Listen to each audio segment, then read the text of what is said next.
बिस्मिल्लाहिर्रहमानिर्रहीम। अस्सलाम वालेकुम डियर स्टूडेंट्स, कैसे हैं आप सब। मैं आपका teacher Ibrahim Haider Ali from government degree college Mian Channu. हमने स्केल्टन की टाइप्स जो है वो शुरू की थी, तो उसमें हमने एक लेक्चर में हाइड्रोस्टेटिक स्केल्टन पढ़ा। कल के लेक्चर में हमने एक्सोस्केल्टन पढ़ा, आर्थ्रोपोड्स और मोलस्का वगैरह का। आज हमने एंडोस्केल्टन पढ़ना है, जो उसकी थर्ड टाइप है। सेकेंड ईयर का जो चैप्टर नंबर 16 है, स्पोर्ट एंड मूवमेंट, उसी को कंटिन्यू करेंगे। तो हमारा जो आज मेन टॉपिक है वो है endoskeleton and functions of skeletal system. तो इसी से हम आगाज़ करते हैं। एंडोस्केल्टन क्या है? The endoskeleton is primarily made up of two types of tissues, bones and cartilage. Endoskeleton में दो टिश्यूज़ हैं जो एंडोस्केल्टन जिन पे मुश्तमिल है। ये एंडोस्केल्टन जिनसे मिलके बनता है वो है बोन एंड कार्टिलेज। जैसे ये डायग्राम में ये एक बोन बनी हुई है, ये दो हड्डियों के दरमियान जोड़ है, समझ लीजिए जैसे कोनी का जोड़ है या घुटना है हमारा। तो हड्डी है, हड्डी के सिरों के ऊपर फ्लेक्सिबल हिस्सा होता है जो फ्रिक्शन को रिड्यूस करता है, वो कार्टिलेज है। तो हड्डियाँ और हड्डियों के किनारों पे cartilage. Both bones and cartilage are types of rigid connective tissue. ये सख्त होते हैं, बोन और कार्टिलेज दोनों ही हार्ड होते हैं, रिजिड हैं। कनेक्टिव टिश्यू की टाइप्स हैं। कनेक्टिव टिश्यू से कहते हैं जो दो चीज़ों को आपस में कनेक्ट करे, उससे कनेक्टिव टिश्यू कहते हैं। तो बोन भी कनेक्टिव टिश्यू है और कार्टिलेज भी कनेक्टिव टिश्यू है, पर दोनों रिजिड है। हाँ, आपस में कंपेयर करें तो बोन्स ज़्यादा रिजिड होंगी और कार्टिलेज जो है वो ज़रा फ्लेक्सिबल होगी। Both consist of living cells. हड्डियाँ भी कार्टिलेज भी लिविंग सेल्स पे मुश्तमिल है, और एक मैट्रिक्स है प्रोटीन का जिसे हम कहते हैं collagen. Both consist of living cells embedded in the matrix of protein called collagen.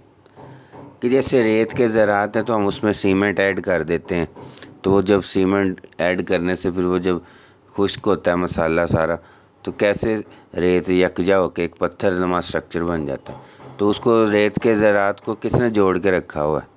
Cement ने जोड़ के रखा हुआ।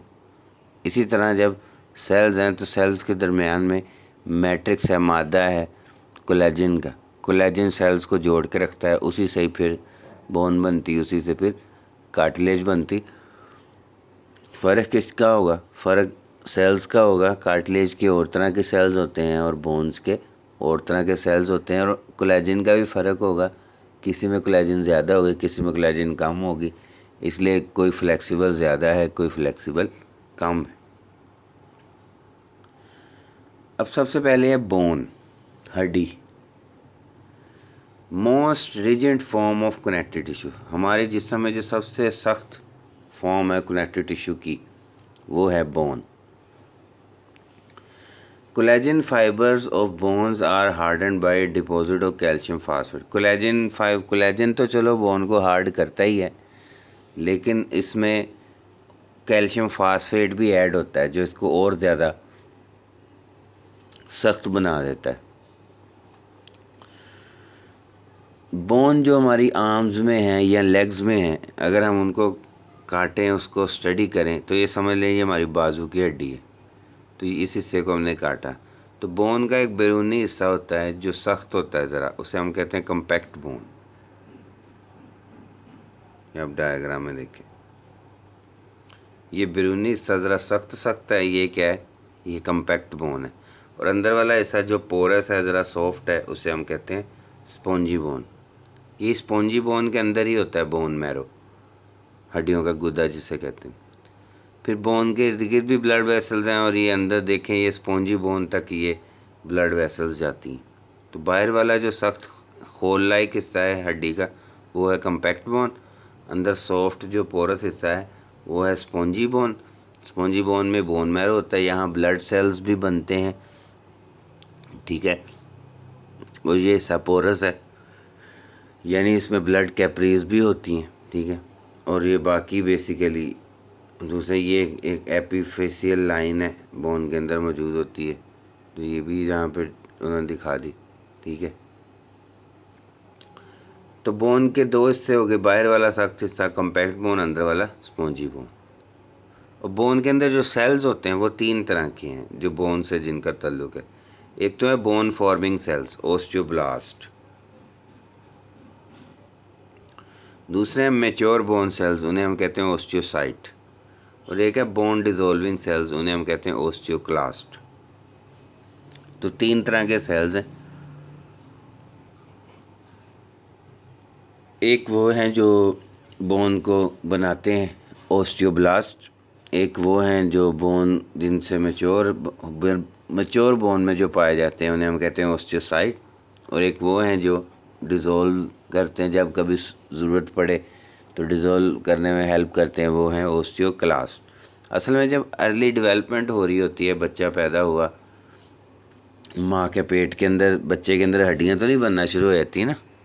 शुरू में बच्चे के अंदर कार्टिलेज बनता है, वो तो जब 9 मंथ्स पूरे होते हैं उसकी बर्थ होती है, फिर वो उसके अंदर कहीं कहीं कार्टिलेज है, कहीं कहीं बोन्स नरम भी होती हैं अर्ली एज में, फिर बोन हार्ड हो रही होती हैं। तो बेसिकली अर्ली जब डेवलपमेंट है, बच्चा माँ के पेट के अंदर है, तो बच्चे के अंदर ज़्यादा कार्टिलेज होता है, बच्चे के मुख्तलिफ किस्म के हिस्से सॉफ्ट होते हैं। अभी उसकी बर्थ से पहले की बात कर रहे हैं हम, अभी वो अपनी मदर के अंदर ही है, तो वो उसके अंदर कार्टिलेज होता है। फिर ये ओस्टियोक्लास्ट हैं, ये बोन डिज़ोल्विंग सेल्स, ये फिर उस कार्टिलेज को डिज़ोल्व करते हैं। और फिर ओस्टियोब्लास्ट हैं जो उसकी जगह पे बोन बनाना शुरू कर देते हैं। फिर बच्चे में बोन्स बनना शुरू हो जाती हैं, कार्टिलेज ख़त्म हो जाता है। ख़त्म से मुराद ये है कि कम हो जाता है, क्योंकि फिर भी जब बच्चा पैदा हो गया, फिर भी अभी भी कई हिस्सों में हमारे कार्टिलेज है। अब हम मैच्योर है, हमारे जिस्म में अभी भी कई जगहों पे कार्टिलेज है। तो कार्टिलेज टोटली रिप्लेस नहीं होता, लेकिन जहाँ जहाँ था वहाँ वहाँ ख़त्म हो गए, बोन बन गई, और अभी भी कहीं कहीं मौजूद है, पर वो रिक्वायर्ड है जहाँ जहाँ वहाँ कार्टिलेज ही है। जहाँ जहाँ बोन रिक्वायर्ड थी वहाँ कार्टिलेज ख़त्म हो गया, डिज़ोल्व हो गया, और वहाँ पे बोन बन गई। और जब बोन बड़ी हो जाती, मैच्योर हो जाती है, फिर उसमें ओस्टियोसाइट्स आ जाते हैं। जब बोन ग्रो कर रही होती, बड़ी हो रही होती, तब उसमें ओस्टियोब्लास्ट होते हैं। जब बोन मैच्योर हो जाती है, तब उसमें ओस्टियोसाइट आ जाते हैं। तो ये डेवलपमेंट के दौरान सेल्स। फिर जब बोन हमारी ब्रेक होती है, अक्सर हम को चोट लगी तो हमारी हड्डी टूट गई, तो तब भी इन सेल्स का रोल है। फिर वहाँ पे ओस्टियोब्लास्ट आएंगे जो दोबारा से हड्डियों को, अब कह लें कि बिल्ट करेंगे, उसको जोड़ेंगे। फिर नेक्स्ट है कार्टिलेज। कार्टिलेज क्या है? Cartilage is softer then bone, ये हड्डी से नरम होती है। कहाँ कहाँ पाई जाती है? It covers the ends of the bones at the joint, जहाँ जहाँ जोड़ है ना हमारे जिस्म में, चाहे वो उंगलियाँ हैं, चाहे वो कोहनी है, चाहे वो शोल्डर है, चाहे घुटना है, चाहे वो कूल्हा है, जिस्म के अंदर इतने तो हमारे जोड़ हैं। तो हर जोड़ कोई भी होगा तो हड्डियों के सिरों पे कार्टिलेज होगी। फिर जो हमारे नाक का जो फ्लेक्सिबल पोर्शन है बाहर वाला, जो हमारे कान का बाहर वाला फ्लेक्सिबल पोर्शन है, वो भी कार्टिलेज है। फिर हमारे जो गले के अंदर वो आप कह लें कि वो एपिग्लॉटस है, लेरिंग्स है, जहाँ से हम सांस लेते हैं हवा की नाली की, शुरू में लेरिंग्स है, फिर ऊपर एपिग्लॉटस है, वो भी कार्टिलेज का बना हुआ है। लिविंग सेल्स, अब उधर और इधर में फ़र्क क्या है? वहाँ जो लिविंग सेल्स थे वो थे ओस्टियोसाइट, ओस्टियोब्लास्ट, ओस्टियोक्लास्ट। यहाँ जो सेल्स हैं वो हैं कॉन्ड्रोसाइट्स। इनका जो कह रहे हैं, these cells secrete flexible, elastic and non living matrix collagen that surround the chondro. यहाँ जो मैट्रिक्स होता है कोलेजन का, वो ज़रा फ्लेक्सिबल होता है, लचकदार होता है। ठीक है, इसलिए तो हड्डी देखें, हड्डियाँ हमारी वो फ्लेक्सिबल नहीं, वो तो बहुत सख्त है, मोड़ती भी मुश्किल है, अगर मुड़ जाएँ तो टूट जाएँ, इतनी सख्त है। पर हमारी कार्टिलेज या नोज़ है, उसको आप दाएं बाएं ऊपर नीचे कर सकते हैं, क्योंकि वो फ्लेक्सिबल है। कान को भी आप थोड़ा सा मोड़ सकते हैं, फोल्ड कर सकते हैं, क्योंकि वो कार्टिलेज का बना हुआ है। तो कार्टिलेज से जो बनी हुई चीज़ होती है वो थोड़ी सी फ्लेक्सिबल होती। कार्टिलेज के अंदर कोई ब्लड वेसल्स नहीं होती, no blood vessels penetrate into the cartilage, कोई ब्लड वेसल कार्टिलेज में नहीं होती। ये आखिरी पॉइंट में बताएं। अब आगे कार्टिलेज की मुख्तलिफ टाइप्स हैं। आपकी बुक में तो मेंशन है बेसिकली के 2 टाइप्स हैं। वैसे अगर देखा जाए तो कार्टिलेज की 3 टाइप्स हैं। ये ऊपर डायग्राम में बना हुआ है हेलाइन कार्टिलेज, फिर दूसरे नंबर पे है फाइब्रो कार्टिलेज, फिर तीसरे नंबर पे है इलास्टिक कार्टिलेज। अक्सर बुक्स में ये वाली टाइप्स दी हुई हैं। ये पहली जो 2 मैंने यहाँ लिखी हैं। Fibro cartilage, it is the most abundant type in the human body. जहाँ जहाँ जोड़ है ना, वहाँ वहाँ जो हड्डियों के सिरों पे कार्टिलेज जो होता है वो फाइब्रो कार्टिलेज होता है। फाइब्रो इसे इसलिए कहते हैं, ये डायग्राम में देखें, ये फाइब्रो कार्टिलेज, ये सेंटर वाली, कि इसमें देखें कोलेजन फाइबर्स जो है ना वो ऐसे हैं, डेंस हैं और ऐसे लेयर्स की सूरत में बटे हुए हैं। बीच में सेल्स भी हैं, सेल्स भी कतारों की सूरत में। ये कॉन्ड्रोसाइट्स हैं, यानी कतारें बनी हुई हैं। कॉन्ड्रोसाइट्स, फिर कोलेजन फाइबर्स हैं कितने ज़्यादा, फिर कॉन्ड्रोसाइट्स की कतार, फिर कोलेजन। तो ये डेंस हिस्सा होता है, ये फाइब्रो कार्टिलेज। दूसरे नंबर पे है इलास्टिक कार्टिलेज। इसमें कोलेजन फाइबर्स के बंडल्स होते हैं। ये अगर आप डायग्राम में, ये कोलेजन फाइबर्स कितने ज़्यादा हैं बंडल की सूरत में।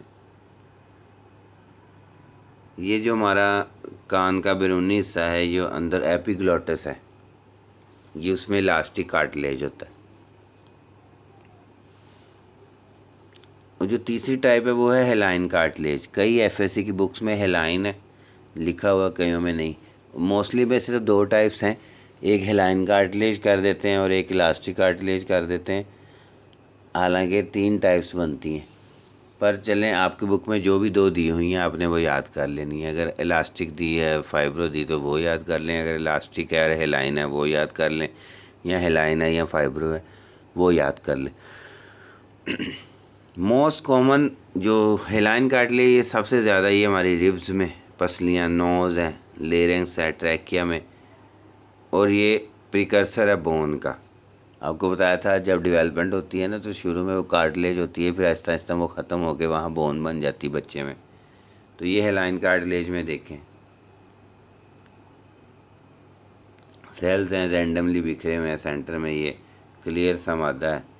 ये यहाँ पे कोलेजन ही होता है, लेकिन फाइब्रो और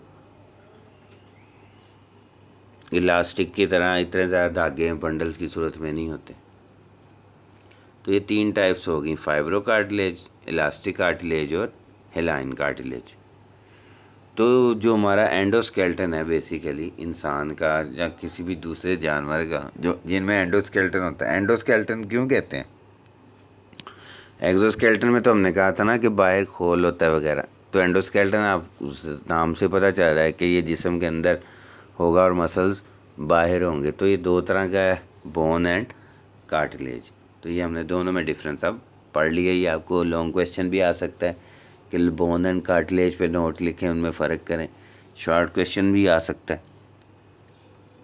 ठीक है भैया। कार्टिलेज उसकी टाइप से अलहदा से शॉर्ट क्वेश्चन आ सकता है, ठीक है। कम्पैक्ट बोन, स्पॉन्जी बोन में क्या फ़र्क है। तो ये मुख्तलिफ क्वेश्चन हैं जो इसमें से आ जाते हैं। अब नेक्स्ट है जी कि जो हमारा स्केलेटल सिस्टम है उसके फंक्शंस क्या क्या हैं। तो सिंपल से बातें हैं इसमें। सबसे पहला फंक्शन है सपोर्ट एंड शेप। जो हमारा स्केलेटन है वो हमें सपोर्ट करता है। बोन सपोर्ट सॉफ्टवेयर टिश्यूज़, यहाँ पे मसल्स अटैच होते हैं। बॉडी की जो शेप है हमारी वो भी हमारी हड्डियों की वजह से होती है। प्रोटेक्शन, बोन्स प्रोटेक्ट भी करती हैं ऑर्गन्स को, जैसे ब्रेन को क्रेनियम प्रोटेक्ट करती है, स्पाइनल कार्ड प्रोटेक्ट हो रहा है, दिल प्रोटेक्ट हो रहा है, फेफड़े प्रोटेक्ट हो रहे हैं, ये हड्डियों की वजह से। फेफड़ों दिल को कौन प्रोटेक्ट कर रहा है? पसलियाँ, रिब केज। इस तरह स्पाइनल कार्ड को कौन प्रोटेक्ट कर रहा है? Vertebral column. ब्रेन को कौन प्रोटेक्ट कर रहा है? क्रेनियम, ठीक है। मूवमेंट भी होती है हमारे जो अंदर, जो मूवमेंट्स हैं, हम उठते बैठते चलते दौड़ते चीज़ें उठाते, कोनी बेंड करते, स्ट्रेट करते, तो ये हमारी मूवमेंट जितनी भी हैं ये भी हड्डियों की वजह से। फिर जो चौथा फंक्शन है वो है मिनरल होम्योस्टेसिस। बोन्स जो हैं वो स्टोरेज का काम भी करती हैं। बोन्स में कैल्शियम स्टोर होता है, फास्फोरस, सोडियम, पोटाशियम वगैरह स्टोर होता है। जब भी आपके ब्लड में कैल्शियम ज़्यादा होगा, फास्फोरस ज़्यादा होगा, सोडियम वगैरह ज़्यादा होगा, तो extra potassium, extra calcium, extra phosphorus ये हमारी बोन में स्टोर हो जाता है। इसलिए कहते हैं ना कैल्शियम ज़्यादा खाओ हड्डियाँ मजबूत होती। क्यों? क्योंकि ज़्यादा कैल्शियम आप खाएंगे तो ज़्यादा कैल्शियम हड्डियों में स्टोर होगा। पर ये बोन्स दोनों काम करती हैं। ये आपका कैल्शियम रिलीज़ भी कर सकती है। बोन में कैल्शियम अगर स्टोर होता है, फास्फोरस स्टोर होता है, तो बोन से कैल्शियम और फास्फोरस रिलीज़ भी हो सकते हैं, सोडियम भी रिलीज़ हो सकता है। पोटाशियम रिलीज़ कब होंगे? ये नेगेटिव फीडबैक मैकेनिज़्म है। जब ब्लड में कैल्शियम ज़्यादा था, बोन में स्टोर होने लग गया ताकि ब्लड का कम हो जाए। और अगर आप फ़र्ज़ करें काफ़ी अरसे से आपने ऐसी खुराक खा रहे हैं जिसमें कैल्शियम नहीं है, तो आपकी बॉडी में कैल्शियम की कमी हो गई है। तो आपकी कमी कैल्शियम की जो है वो आपकी बोन्स जो हैं वो कैल्शियम रिलीज़ कर सकती हैं ताकि ब्लड में कमी को पूरा किया जाए। जब हड्डियों से कैल्शियम रिलीज़ हो जाएगा तो हड्डियाँ कमज़ोर हो जाएंगी। बेसिकली कहने से मुराद ये है कि जब कैल्शियम लेवल बढ़ता है ब्लड में तो एक्स्ट्रा कैल्शियम ब्लड में चला जाता है, और जब कैल्शियम लेवल ब्लड में कम होता है तो हड्डियों से कैल्शियम या फास्फोरस या सोडियम पोटाशियम वगैरह ये ब्लड में आने लग जाते हैं। तो इसका मतलब बोन्स दोनों काम करती हैं। आयंस को स्टोर भी कर सकती हैं और आयंस को रिलीज़ भी कर सकती हैं जब भी ज़रूरत पड़े। फिर ब्लड सेल्स की प्रोडक्शन, स्केलेटल सिस्टम में हमारे ब्लड भी बनते हैं। हमारा अभी आपको ये बोन का मैंने स्ट्रक्चर दिखाया था कि बोन के अंदर ये जो बोन मैरो वाला पार्ट है, इसको अगर आप गौर से देखें तो इसके अंदर बोन मैरो है। बोन मैरो में हमारे ब्लड सेल्स भी बन सकते हैं, white blood cell, red blood cells, ठीक है। तो ये बेसिकली इसका फंक्शन है कि ब्लड सेल प्रोडक्शन जो है, red and white blood cells are produced in bone marrow, एक connective tissue found within certain. ये हर बोन में नहीं होता। हमारी ये जो रिब केज है या हमारे लार्ज बोन्स हैं, जैसे बेसिकली टांग की हड्डी है या हमारी बाजू की हड्डियाँ हैं, तो इनके अंदर ये जो स्पॉन्जी बोन है उसके अंदर ये एक बोन मैरो होता है, वहाँ ब्लड सेल्स भी बनते हैं। तो ये मुख्तलिफ फंक्शंस थे हमारे स्केलेटल सिस्टम के। तो हमने इस टॉपिक में पढ़ लिया है कि एंडोस्केलेटन होता क्या है, उसके अंदर कौन से टिश्यूज़ हैं, बोन एंड कार्टिलेज में फ़र्क क्या है, दोनों में सेल्स कौन कौन से हैं, दोनों की टाइप्स कौन कौन सी हैं। फिर हमने अब पढ़ लिया कि स्केलेटल सिस्टम के फंक्शंस क्या क्या। तो इस टॉपिक को गौर से पढ़ें, समझें। कोई भी क्वेश्चन हो तो मैं हाज़िर हूँ आपके जवाबात के लिए। जो भी आप सवाल पूछेंगे तो मैं आपको जवाब देने के लिए हाज़िर हूँ। कमेंट्स में मैसेज करें, इनबॉक्स में मैसेज करें, और जब अपना फीडबैक भी दे दिया करें कि आपको ये कैसा लगा, कोई इसमें कुछ चीज़ नहीं समझ आई या अगले लेक्चर में क्या होना चाहिए, तो मैं इंशाल्लाह उसको भी आपकी बात पे गौर करूँगा। अब मुझे इजाज़त दें, इंशाल्लाह कल फिर नए टॉपिक के साथ मुलाकात होगी। अल्लाह हाफिज़।